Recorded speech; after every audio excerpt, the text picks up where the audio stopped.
What's the mood of the team today? It's okay, I mean, looking at the game and so forth, I mean, I think, like as I said before, the game was a difficult game for us, but I thought, we probably deserved to come out of there with a tie. What I was happy with was, after going down 2-0, we got one, and I thought we were pushing for another, which was a good thing. We showed some of that spirit and resolve that we've had throughout this whole season.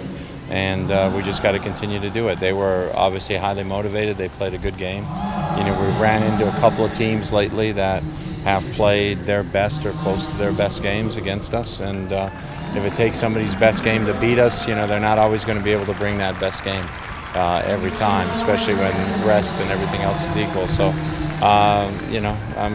it's just a matter of us getting ready now for the tasks at hand this week.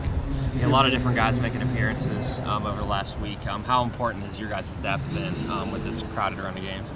Well, I mean, it's going to be important too as we move forward into this week. So we got to look at, who's fresh, who can play. Obviously, little niggling injuries sometimes come along. Marco Pappa. We felt it was too early for him to go on Saturday, but I think he's back in the mix. Possibly for Wednesday. So the other guys that have come on, Andy Rose contributed. I thought Cooper Barrett obviously came in with a goal. So all those guys have to be prepared to contribute at this time of the year. How's Brad? It's okay. We were. He was surprised he was able to do a little more than he thought he could do today. Actually did a lot in comparison. He didn't want to do just regular regen. He wanted to see where he's at. So we'll see how he is tomorrow, and then we'll make a decision. You mentioned RSL's motivation to get to the top last week.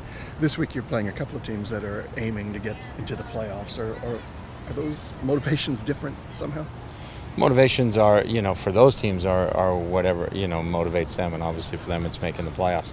For us, what the motivation has to be is that we have a chance to do a lot of special things this year, and we have to recommit ourselves and rededicate ourselves to wanting to do that, and I think we are.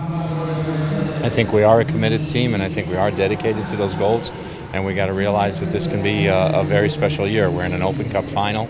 We're in the hunt for the Supporter Shield, and certainly the playoffs then loom at the end of the year. So we can make this a very memorable season, but that's in our hands, and it's a matter of us now grabbing hold of that. But I'm confident the team is ready to grab hold of that. This is the first time in a while you've been chasing someone in the standings. Is there a different mentality to that?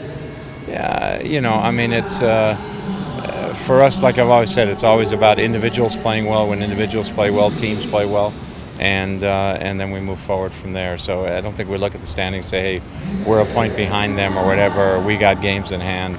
We want to get the win on Wednesday and move ourselves back up on top.